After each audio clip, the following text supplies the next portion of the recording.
அனைவருக்கும் இனிய வணக்கம். இன்றைக்கு நம்முடைய ஆண்டர்பிரனர்ஷிப் பிஸ்னஸ் செஷனில் ரோஜாவை தான் ஒரு முக்கியமான பிஸ்னஸ் இன்க்ரீடியண்ட்டாக கான்செப்டாக நம்ம எடுத்து பேசுகிறோம். என்னோட கையில் என்ன இருக்குன்னு பார்த்தீங்கன்னா, இது அகர்பத்தி. இப்போ என் கையில் கிடச்சது மட்டும்தான், அதனால் நான் ரோஸ் அகர்பத்தி எடுத்திருக்கேன். அப்புறம் பக்கத்தில் செடியில் ரோஜா பூத்துருந்தனால அதையும் கையில் எடுத்திருக்கேன். ரோஜா பூ வச்சு நம்ம எப்படி ஆண்டர்பிரனர்ஷிப் பற்றி பேசலாம் அப்படின்னு நீங்கள் எல்லாரும் யோசிக்கலாம். இந்த ரோஜா அப்படிங்கிற ஒரு சின்ன விஷயம் எத்தனை பிஸ்னஸ்க்கு உதவுது அப்படின்றத நம்ம பார்க்க போகிறோம்.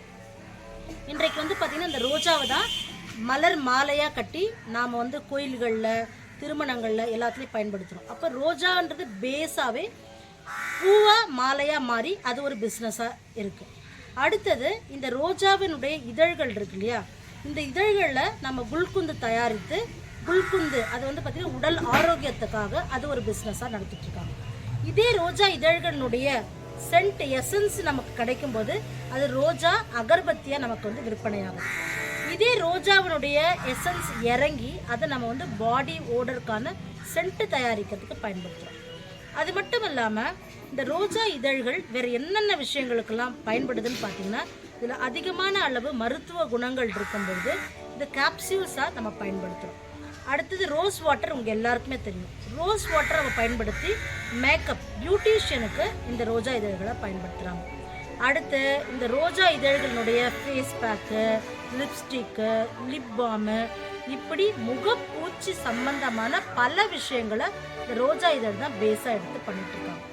சரி, ஓகே, இது வரைக்கும் உங்களுக்கு எல்லாம் தெரியுது. இதை தாண்டி இந்த ரோஜா இதழினுடைய வரலாறு நம்ம தெரிஞ்சுக்கணும், கதைகளை நம்ம தெரிஞ்சுக்கணும். இப்போ என்னோட கையில் இருக்கக்கூடிய ரோஜா இதழ் நாட்டு ரோஜா. இந்த நாட்டு ரோஜா பார்த்தீங்கன்னா ஒரு நாளுக்கே வாடிடும், வதங்கிடும்.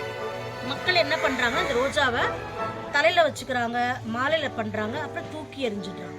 ஆனால் அப்படி இல்லாமல் இதை இந்த பிஸ்னஸ் கான்செப்டில் கொண்டு போகும் பொழுது எப்படியெல்லாம் பயன்படுதுன்றதை நான் இவ்வளோ நேரமாக உங்களுக்கு விளக்கமாக சொன்னேன். அதை இன்னும் டீட்டெயில்ஸை நம்ம கொண்டு போகலாம். அது இல்லாமல் பர்சனலாக நம்ம எப்படியெல்லாம் இதை யூஸ் பண்ணலாம் அப்படின்னு பார்த்தீங்கன்னா, ஒரு ரோஜா பூவை நம்ம ஒரு நாள் சாப்பிடும்பொழுது நம்ம பாடியில் பார்த்தீங்கன்னா, அதாவது இது ஒரு ஆன்டி ஆக்சிடென்ட்டு, இது ஒரு ஆன்டி இன்ஃப்ளமேட்ரி, ஸ்ட்ரெஸ்ஸை நம்மளை வரவிடாமல் பண்ணிக்கும், ஆங்ஸைட்டியை குறைக்கும். இப்போ இந்த ஸ்ட்ரெஸ் அண்ட் ஆங்ஸைட்டியோட நான் ஒரு முக்கியமான விஷயத்தை கனெக்ட் பண்ண பார்க்குறேன். என்ன விஷயம்னு நீங்கள் தெரிஞ்சுக்கணுன்னா, ரோஜாவை பெண்கள் சூடிக்கொள்ளும் பொழுதும் சரி, அல்லது ஒரு திருமணங்கள் இருக்கும்போதும் சரி, அந்த பக்கம் நம்ம போகும்போது வாசம் நம்ம இழுக்கும் போதே மனம் அமைதியாகும் பொழுது கோபமும் ஆங்ஸைட்டியும் குறைஞ்சிடும், ஸ்ட்ரெஸ் ஆட்டோமேட்டிக்காக குறைஞ்சிடும். அதனால தான் பண்டைய காலத்தில் திருமணங்களுக்கு ரோஜா மாலையை பயன்படுத்தினாங்க. இந்த கான்செப்ட் நீங்கள் எல்லாரும் ஞாபகம் வச்சுக்கணும். இன்றைக்கி பலவிதமான மாலைகள் நீங்கள் கொண்டு வரீங்க. நாம் என்ன நறுமணத்தை நுகர்றோமோ அந்த நறுமணத்திற்கு ஏற்றாற்போல் நம்மளோட குணாதிசயங்கள் இருக்கோங்கிறது பண்டைய காலத்தில் கொண்டு வந்திருக்காங்க. அப்படி இருக்கும் பொழுது நாம் இந்த காலத்துலேயும் ரோஜா இதழ் மாலைகளை கொண்டு வரத்துக்கு பார்க்கணும், செயற்கை மாலைகளை விட்டுடணும்.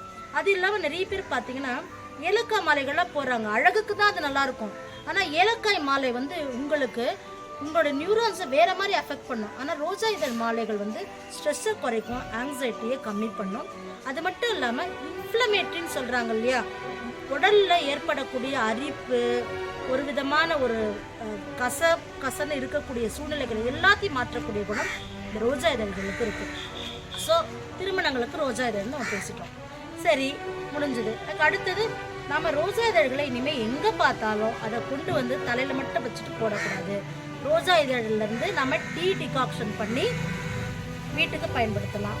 அதே ரோஜா இதழ்களை உலர வைக்கும் பொழுது நாம் ரோஜா டீ தயாரித்து விற்பனை பண்ணலாம். ரோஜா டீ சாப்பிட்றதுனால என்ன பெனிஃபிட்ஸ் அப்படின்னு கேட்டிங்கன்னா, ரோஸ் டீ ரொம்ப அரோமாவாக இருக்கும். அது மட்டும் இல்லாமல் நம்மளோட பாடியோடைய டைஜஷனை இன்க்ரீஸ் பண்ணும். இதை நீங்கள் நல்லா ஞாபகத்தை வச்சுக்கணும். ரோஜா இதழில் இவ்வளோ நேரம் நம்ம வெள்ளி தோற்றம் விஷயந்தான் பார்த்தோம். ஆனால் உள்ளுக்கு என்னெல்லாம் பண்ணுதுன்னு பார்த்தீங்கன்னா, ஆன்டி ஆக்சிடெண்ட்டாக இருக்குது, அப்புறம் ஆன்டி பைரட்டிக்காக இருக்குது. அது மட்டும் ஆன்டி பைரட்டிக்னால் நமக்கு ஜுரம் இந்த மாதிரி இருக்கும்ல, உடல் சூடு அதிகமாக இருக்குன்னா உடல் சூட்டை குறைக்கக்கூடிய குணம் இருக்குது. அதோட ரொம்ப முக்கியமானது டைஜஷனுக்கு ஹெல்ப்ஃபுல்லாக இருக்குது. இப்போ தெரியுதா உங்களுக்கு, ஏன் சாப்பிட்டதுக்கப்புறம் பீடாக சாப்பிட்றாங்க, அந்த பீடாவில் வந்து பார்த்தீங்கன்னா ஏன் ரோஸ் குல்குந்து ஆட் பண்ணுறாங்கன்னு தெரிஞ்சுக்கிட்டிங்களா? ஏன்னா அந்த ரோஸ் குல்குந்து என்ன பண்ணுன்னா அந்த ரோஸு டைஜஷன் ப்ராசஸ்ஸை செரிமானத்தை இன்க்ரீஸ் பண்ணும். அதனால ரோஸ் குல்குந்து ஆட் பண்ணுறாங்க. இப்போ பிஸ்னஸாக கனெக்ட் பண்ணி பாருங்கள். ஒரு ரோஜா இதழ் தான் பேஸு, அது சென்ட்டாக இருக்குது, முகப்பூச்சுக்கு பயன்படுது, உள்ளுக்கு சாப்பிடக்கூடிய குல்குந்தா இருக்குது, பாடி ஓடருக்கு பயன்படுது, அண்ட் மாலையில் இருக்குது. இவ்வளோ விஷயங்கள் இருக்கும்போது நம்மளோட பெண்கள் அந்த ரோஜாவை வெறும் அழகாக மட்டும்தான் பார்க்குறோம், பார்ப்பதற்கு ஒரு அழகு பொருளாக மட்டும்தான் பார்க்குறோம். ஆனால் நான் என்ன சொல்கிறேன்னா, அழகு பொருளையும் பிஸ்னஸாக பாருங்கள். அந்த பிஸ்னஸை நாம் எடுத்து பண்ணும்போது நமக்கு வரக்கூடிய லாபம் என்னவாக இருக்கும்? வீட்டில் இருந்தே செய்யக்கூடிய விஷயங்களில் இது ஒன்று. அப்போ ரோஜா இதழ்களை நாம் என்ன பண்ணலாம், வீட்டிலையே அதாவது பதப்படுத்தி பவுடராக்கி நம்ம என்ன பண்ணலாம், ப்ராடக்டாக கொண்டு வரலாம். என்னென்ன மாதிரியான ப்ராடக்ட்லாம் கொண்டு வரலான்னு தொடர்ந்து வரக்கூடிய வீடியோக்களில் பார்க்கலாம். ரோஜா அப்படிங்கிறது வெறும் வாடக்கூடிய மலர் மட்டுமல்ல, நம்மளை வாடாமல் வச்சுக்கக்கூடிய ஒரு மிகப்பெரிய பிஸ்னஸ் ப்ராப்பர்ட்டின்னு நம்ம சொல்லிட்டு மீண்டும் அடுத்த வீடியோவில் சந்திக்கலாம். வணக்கம்.